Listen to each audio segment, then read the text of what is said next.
말씀입니다.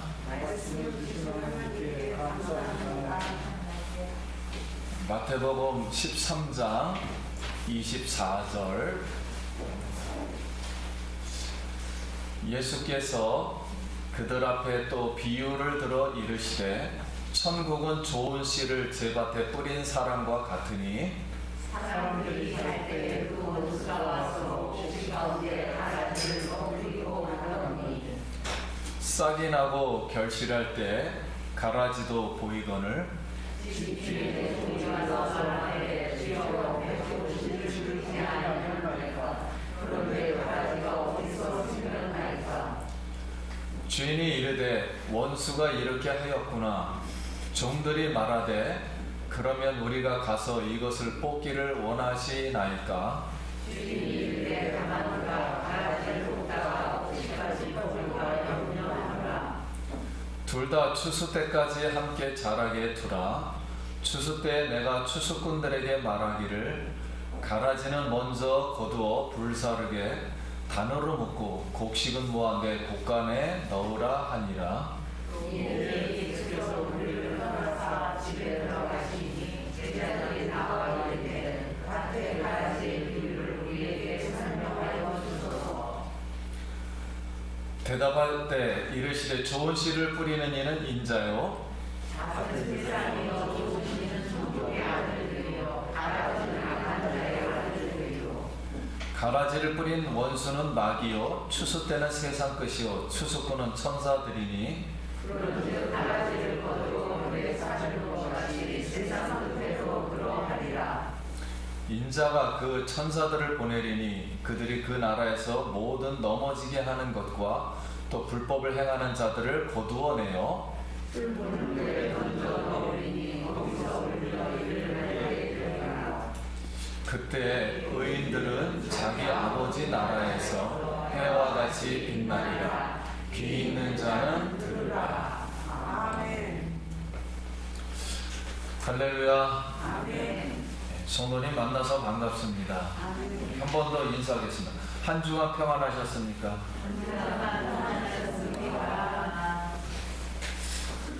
오늘 날씨가 이렇게 추운데 우리 하나님 앞에 나와서 오늘 이 예배를 통해서 하나님께 영광 돌리고 우리는 말씀과 성령으로 충만하기를 기도드립니다. 아멘. 우리 지난주에는 예수님의 천국비유 7개 중에서 이제 첫 번째, 그러니까 가장 기초가 되는 천국에 관한 비유, 씨 뿌리는 자에 대한 비유, 즉 4가지의 마음밭에 대해서 배웠습니다.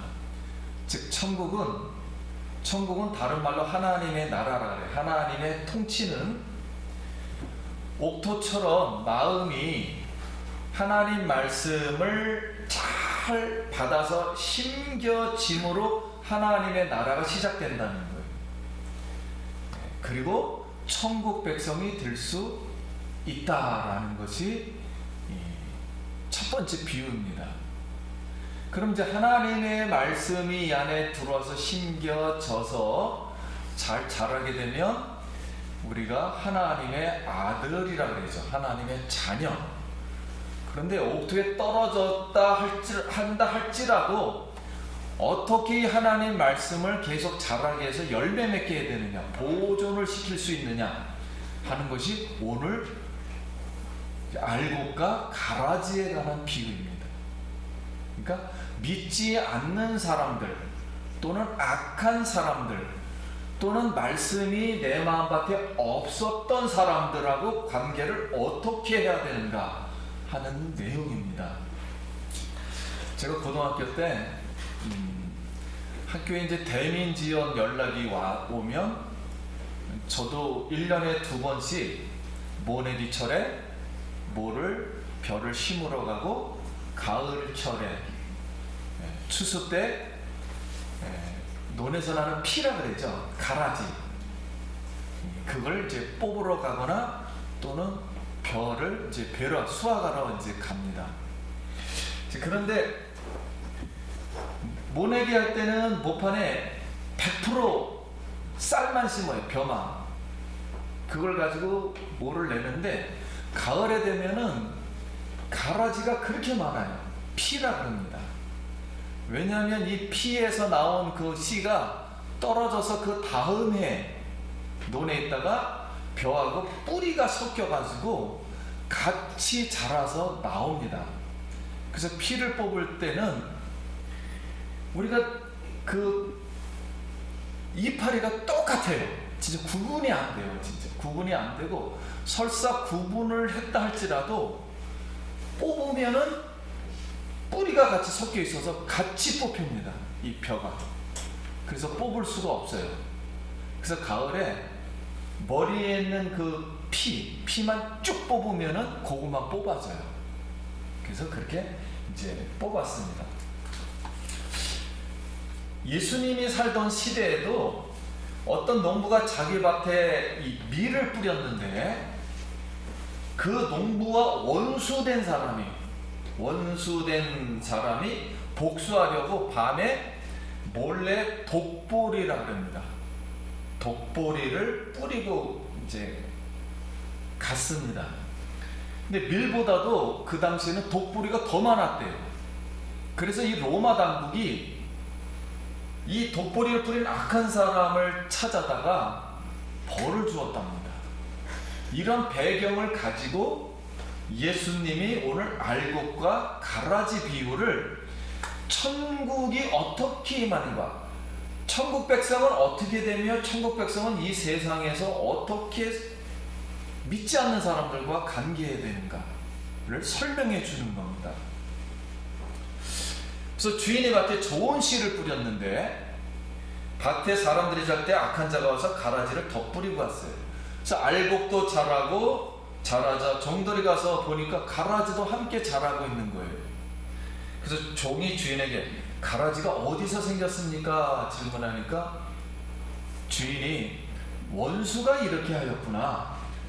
그러니까 종들이 그러면 가라지를 뽑기를 원하십니까? 그랬더니 예수님이 가만두어라. 가라지를 뽑다가 알곡도 뽑을까 염려한다. 추수 때까지 자라게 해라. 내가 추수꾼들에게 말하기를 가라지를 먼저 거두어 단에 묻고 불사르게 하고 곡식은 곡간에 넣으리라. 자, 이 소리를 이제 듣고 저녁 때 예수님하고 같이 있을 때 예수님 밭의 가라지 비유를 설명해 주십시오. 그랬더니 예수님이 대답합니다. 좋은 씨를 뿌리는 사람은 인자요. 좋은 씨를 뿌리는 사람은 예수님이라는 자기라는 거예요. 지금 자기가 하나님 나라에 좋은 씨를 뿌리고 있다. 밭은 세상이요.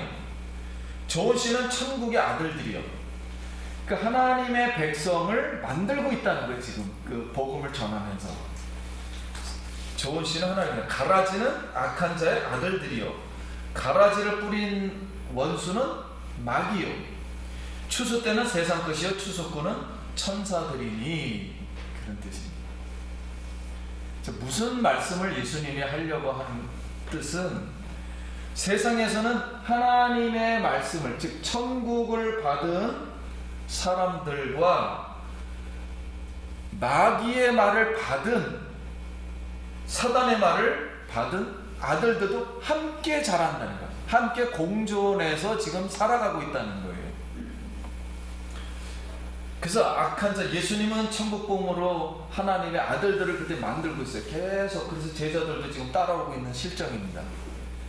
그런데 예수님을 그때 하나님 나라를 이해를 못하고 방해하는 사람들이 상당히 많았어요. 그들이 누구였냐면 헤롯 왕, 대제사장 가야바, 로마 총독 빌라도, 가론 유다. 그 당시에는 로마 밑에 유대 나라가 속국이 되어 있단 말이에요. 그래서 우리가 알고 있는 민족주의자라고 그러죠. 종족주의.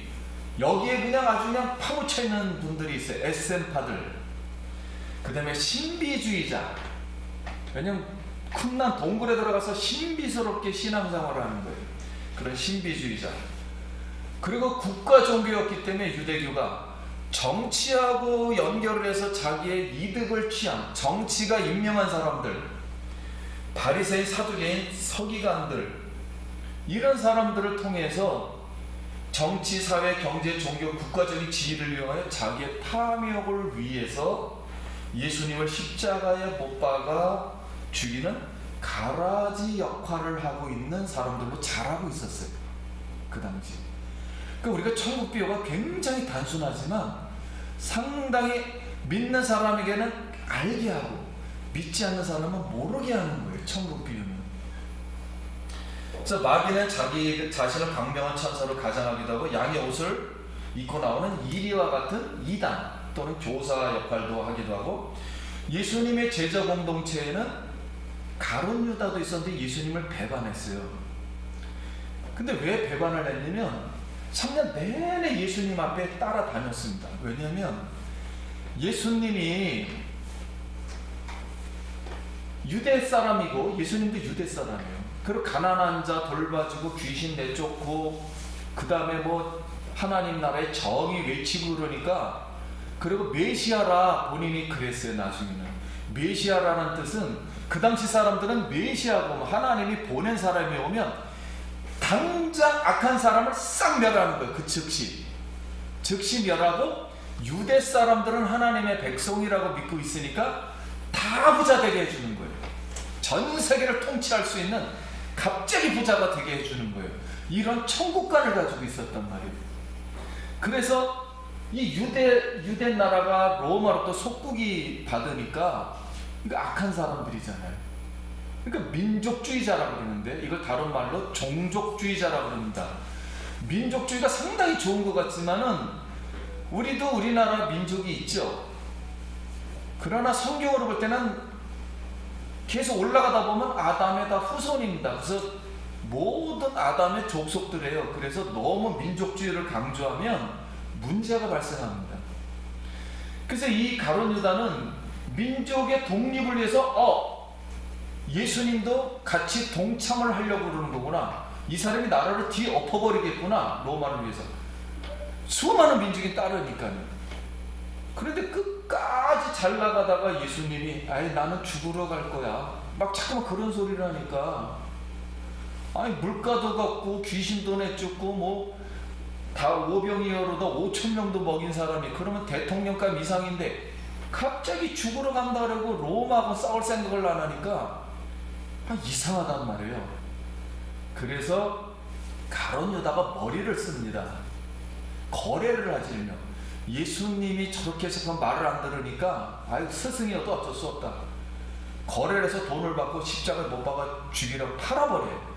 그러면 십자가에서는 극형이니까 생각 있는 사람이면 상식적으로 절대 올라가지 않겠지 하고서 팔아버렸는데 예수님 십자가에 진짜 올라가서 죽어버렸어요. 이러니까 자기 생각대로 안 돼버렸잖아요. 조절을 하려다가. 그래서 자기 생각에 민족주의자로다. 왜 예수님을 조종을 하려고 했을까? 자기 스승인들. 자기가 영웅심이 있었던 거죠. 이 나라를 내가 건지겠다. 내가 영웅되면 최고다. 이런 마음이 들끓고 있었던 거예요. 자신을 모르는 겁니다. 그래서 결국 예수님을 죽이게 되는 정말 악한 자에게 속았다. 그래서 성경은 가룟 유다에게 예수를 팔 생각을 집어넣었다. 마귀가. 그러니까 잘 깨달아야죠. 사람의 이 생각들을 어떻게 마귀가 이용하는지. 그래서 성령 체험한 공동체에서는 거짓 영에 사로잡힌 아나니아와 삽비라 부부도 있었어요. 왜냐면 바나바라는 사람은 정말로 성령 충만하고 자기가 이 모든 재산을 다 팔아서 그 수많은 가난한 사람들을 다 도와줬어요. 그랬더니 나도 교회에서 명예를 얻자 하고서는 명예심으로다. 내가 땅 다 팔았습니다 하고 사도들 앞에 거짓말시키고 얼마만 뛰어다가 이 돈 갖고 왔습니다 그러는 거예요. 그랬더니 성령께서 사도를 통해서 베드로를 통해서 이들이 거짓말시키고 있다. 어디 하나님 앞에서 거짓말을. 그러니까 자기의 명예를 위해서 속이고서 하나님 말씀을 전하는 사람들이 어떤 사람들인데 하나님이 어떤 분인데 그걸 속이려고 합니까? 그래서 속여서 그 자리에서 즉사를 합니다. 그래서 들고 나가니까 그 영문을 모르고 있던 부인도 와서 이거 뭔 영문입니까? 그랬다가 특사하고 또 나가요. 자, 이런 사람도 있었고, 이스라엘의 선지자 중에 발람 같은 거짓과 탐욕과 음란에 빠진 선지자도 있었어요. 하나님께서 이 선지자에게 발락이 이웃에 있는 이 나라가 이스라엘을 잠깐만 저주하라고 불렀어요. 그래서 돈도 주고 막 그랬는데 맨 처음에 안 넘어갑니다. 근데 막 예언을 하는데 하나님께서 저주를 못하게 하는 거예요. 하나님의 선지자니까. 그래서 계속 축복의 말만 나오게 하는 거예요. 계속 축복이. 그래서 3번 더 축복의 말을 계속 했어요. 그런데 이 발라방이 이거 안 되겠다. 아니, 나라의 돈을 그냥 왕창 줘버리면 이 사람이 뭐 생각이 바뀌겠지. 아니, 생각이 바뀌나마나 하나님이 못하게 하는 거예요. 그냥 아무리 마음속에 있어도 못하게 하는 거예요, 저주를. 근데 돈을 너무 많이 받다 보니까는 나중에 미안하게 되잖아요. 그러니까 돌아와가지고 그들에게 한 가지의 다른 방법을, 하나님이 못하게 하니까 나 할 수 없다. 내가 하고 싶어도 말이 다른 말로 나온다. 그러니 이스라엘 백성들 광야에서 지금 전투를 하고 오래 생활하다 보니까 남자들이 여성에 대해서 유혹이 심할 수 있다. 그러니 음란한 여인을 쫙 풀어라. 그렇게 몰래 가르쳐 줍니다. 그랬더니 정말 음란한 여인을 푸니까 남자분들이 거기에 그냥 눈이 확 뒤집혀서 음란을 저질러요. 바로 가나안 직전에서 그럽니다. 그래서 34,000명을 그날에 전염병으로 하나님이 죽여요. 그래서 하나님이 발람에게 뭐라 그랬냐면, 발람은 유다서에 이렇게 했습니다. 거짓과 탐욕과 음란에 빠져서 이스라엘을 망하게 했다. 그러니까 우리가 이런 가라지 같은 역할을 할 수가 있다는 거예요. 하나님 말씀 받고 자라도 가라지가 될 수가 있어요.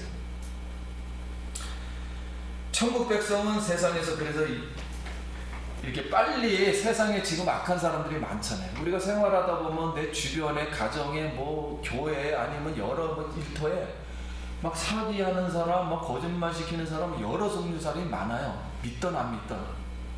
그럼 이들이 빨리 없어지길 바라고 있습니다. 나를 고통 속에서 좀 제발 좀 건져줄. 그래서 빨리 뽑고는 싶지만 예수님이 뭐라 그랬냐면, 지금은 아니라 그냥 내버려 두라는 거예요. 괴롭히는 사람들을 내버려 둬라. 그 이유는 가라지를 뽑다가 알고 너 자신도 다친다는 거예요. 왜냐면 우리가 인간관계를 해봤잖아요. 인간관계는 너는 악한 사람, 나는 악하지 않은 사람. 그렇지 않아요. 나도 악해요. 세상 만사가 막 엮여 있습니다. 가정으로, 피해, 혈통으로, 막 직장으로, 뭐 학교 선배, 후배로 막 복잡하게 여기 얽혀 있어서 단칼에 잘라버리면 내가 다쳐요. 내가 뽑힙니다. 그래서 기다리라는 거예요.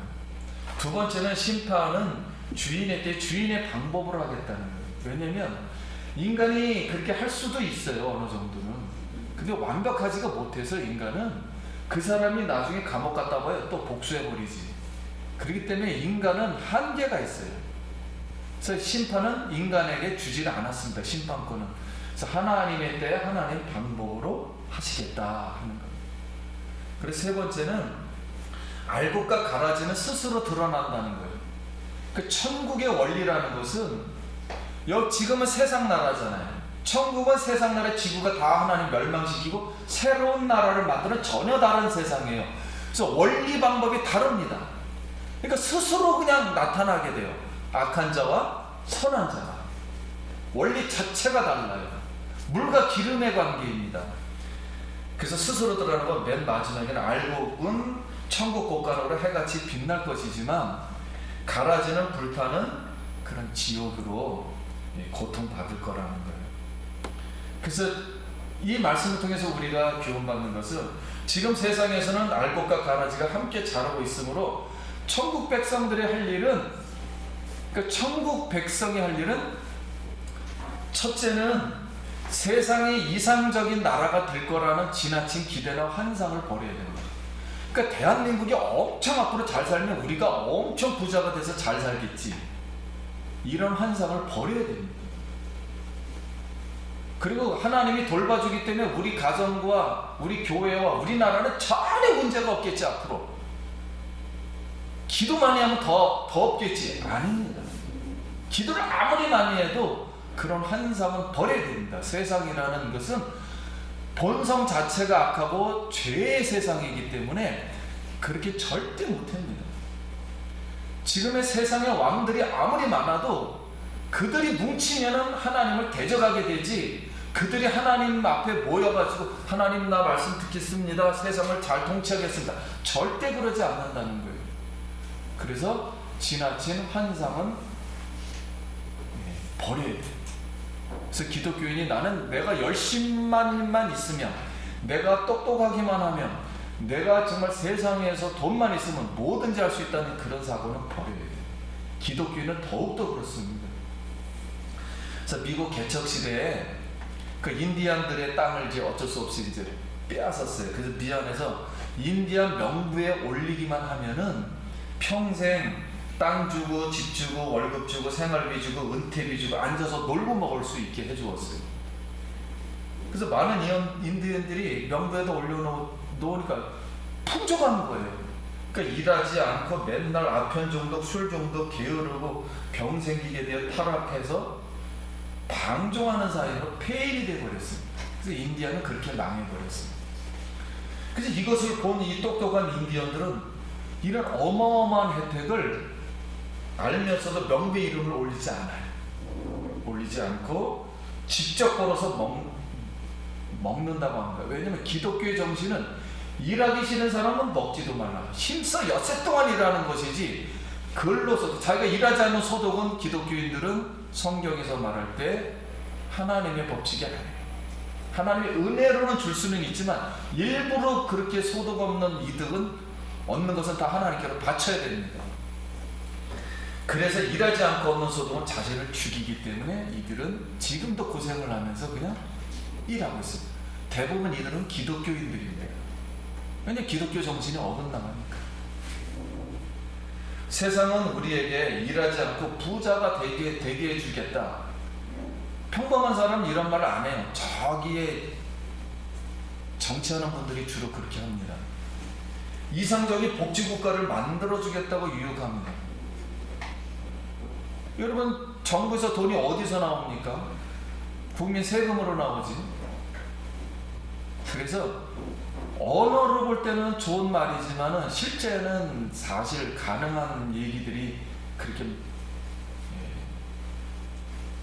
실제로는 잘 되지는 않아요. 그거 이전에 우리 인간의 본성은 죄악의 본성과 탐욕에 물든 이 세상이 이상적인 천국이 될 것이라는 걸 우리 기독교인은 성경이 말하고 있기 때문에 이 생각을 버려야 됩니다. 그래서 이런 천국관을 그때 당시에 유대인들이 가지고 있었어요. 그래서 예수님은 하나님 나라라는 것은 원래 하나님이 생각했던 나라, 이 지구상을 포함한 앞으로 만들 나라, 이런 나라는 이런 나라가 아니다라는 것을 지금 설명해 주려고 하는 것이죠. 그래서 예수님이 천국 비유를 하게 되었습니다. 두 번째는 천국 말씀에 항상 깨어 있어야 합니다. 영원히 잠자고 있으면 사단이 마음에 씨를 뿌린다. 그래서 가룟 유다 마음에 예수를 팔 생각을 사단이 심어주었다고 복음서가 기록했습니다. 우리가 이 천국 복음을 들으면서 세상에 있는 유명한 강연을 듣는 게 아닙니다. 천국 복음 말 그대로 천국에 관한 이야기만 하는 거예요.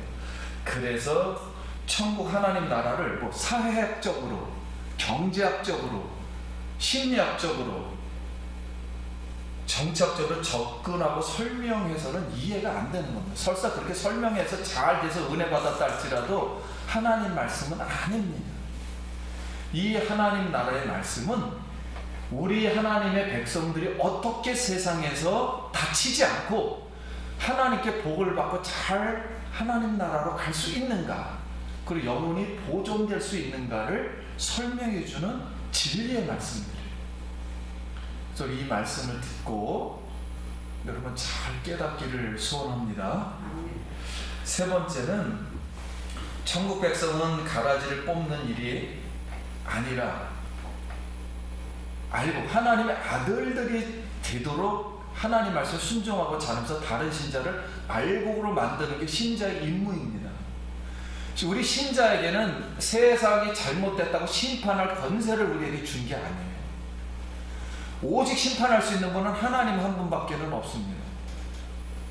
우리가 그것을 분별할 수는 있어요. 아, 이게 악이다, 이게 악이 아니다, 이렇게 분별을 해서 자기에게 적용을 하는 것이지, 악이라고 해가지고 이거를 내가 하나님이 자리에 앉아서 판단해서 결판을 내려가지고 하는 심판자는 아닙니다. 심판하면 나중에 궁유롭는 심판을 내가 받아요. 하나님의 백성은 그런 권한을 하나님이 주지를 않았습니다. 그래서 하나님 백성은 자신이 알곡이 되도록 노력을 해야 돼요. 그러면 우리가 하나님의 알곡, 하나님의 아들들이 된다는 것은 무엇일까요? 하는 거예요. 그래서 지선아 사랑해라는 그 저자 이지선 자매 간증책이 있어요. 그 자매가 이제 이 화상을 입었습니다. 그래서 전신을 거의 못 쓰게 되었어요. 이 55도 이상. 그래서 화상을 입고 입원한 중환자실에서 화상자들 거의 다가 17명이 죽어나가는 것을 자기 눈으로 봤어요. 그래서 수많은 수술을 통해 일상생활을 이제 하게 되었습니다. 그러니까 엄마가 매일 우는 거예요. 엄마가 매일 우니까 이 이지선 자매가 엄마 왜 이렇게 우냐고 안타까워서 우는 거죠. 막 우는 거예요. 엄마가 내 고통 대신 살아줄래? 1000만 번이 아니라 100만 번이라도 고통당하는 거 대신 살아줄래? 그러니까 엄마가 1000만 번이라 10,000번이라도 내가 대신 살아줄 수 있어! 그 하나님의 이제 마음이죠. 사랑이죠. 너무 딸이 고통스러우니까. 자, 그런데 이 이지선 자매가 하나님께 기도합니다. 손가락이 다 없어졌어도 글씨만 쓸 수 있게 해달라고 기도했는데 이제는 글을 쓸 수 있어서 하나님 감사합니다. 자신이 회복되는 것이 감사해서 홈페이지에 자신의 사진을 올렸어요. 그랬더니 누군가가 자매 모습에 댓글을 달기를 혐오스럽다, 무섭다 글을 올렸지만 이 마음이 아프죠. 지선자매는 뭐 그렇게 솔직할 것까지 있나요? 하고 말았습니다. 어느 날 이 얼굴을 가지고 또 교회 갑니다. 유아부 아이들이 아 저기 괴물 봐라, 괴물 봐라, 괴물 온다. 그래서 이 지선자매는 하나님 그래도 제가 사람으로 보이게 해주세요 하고 기도했답니다. 그리고 이제 3년이 흘러서 교회 갔는데 어떤 아이가 저기 이상한 사람이 왔어, 이상한 사람이 왔어. 그래서 하나님 예전에는 괴물이었는데 지금은 사람으로 보이게 해주시니 하나님의 응답입니다. 이렇게 감사했대요. 그래서 지선자매는 자기는 하나님을 나타나기 위해서 그런 몸을 가지고 간 거예요. 그래서 목욕탕에도 가고 여름에는 반팔도 입고 가릴 수 없는 얼굴 상체를 드러내고 다닙니다. 그래서 자기가 과거에 있었던 이 예쁜 얼굴 사진을 딱 보면 거기로 돌아가고 싶은 생각이 없대요. 왜냐면 그 예쁜 얼굴 속에 나타난 자기의 형상이 저것만 생각나더래요. 나는 이 다음에 훌륭한 부잣집에 시집 가가지고 잘 먹고 잘 살아야지. 그 생각만 잔뜩 했대요. 그 생각의 얼굴하고 지금 내가 가지고 있는 얼굴하고는 다른 얼굴이니까 그렇게 삶을 살고 싶지는 않아. 내가 비록 지금 화상을 당했지만 하나님의 형상을 입은 사람으로 감사하다. 그래서 전혀 이상하지가 않더래요. 자기가 화상을 당했어도 받아들이니까. 그래서 옛날로 돌아가고 싶지 않다 이렇게 말을 했답니다. 자기 인생의 목적이 바뀐 것은 그러니까 하나님의 알곡이 된다는 것이 무엇인가. 여러분 우리가 세상에는 저도 마찬가지로 저도 17살에 하나님께 부름을 받아서 선교 사역을 하고 교회를 세워주고 뭐 수많은 뭐 아마 쌀로 다 하면 한 100가마도 더 기부했을 거래요. 물론 선교교회 했지만 수많은 사람들에게 매일 나눠주고 그렇게 하고 복음을 전하고 지금 목회를 하고 있으면서도 내가 지나온 과거를 생각할 때 내 마음속에는 아직도 해결되지 못합니다.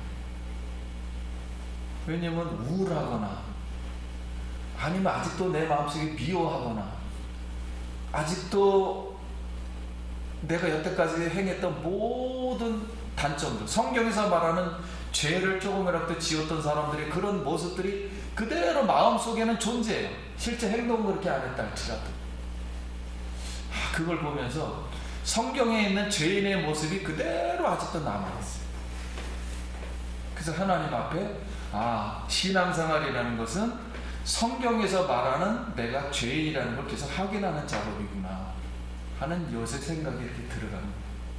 그럼에도 불구하고 이런 사람을 일찌감치 하나님께서 아셨기 때문에 나를 선택해주고 사도행전 1장 8절 말씀을 해주셨고 나는 하나님을 믿은 하나님의 자녀로 자라고는 있구나 하는 것에 그냥 감사함을 느끼고 성도님들 세상에 살면서 어려움이 생기고 힘든 일이 생기고 가라지가 있고 고통을 준다 할지라도 우리는 하나님의 알곡이 되길 바랍니다.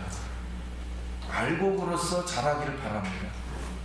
그래서 다른 이도 알곡을 만들 수 있도록 괴로운 일이고 고난의 길이지만 많은 사람들이 넓은 길을 딱 가고 있어요. 그게 보이더라고요. 저도 수많은 사람이 넓은 길로 멸망의 길로 가고 있는 것을 알곡이 되지 못하고 있다는 것을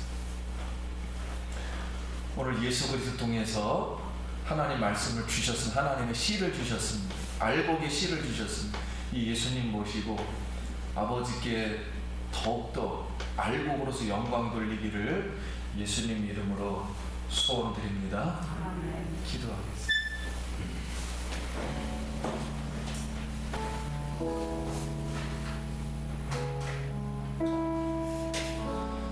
같이 기도합니다. 하나님의 은혜를 감사합니다.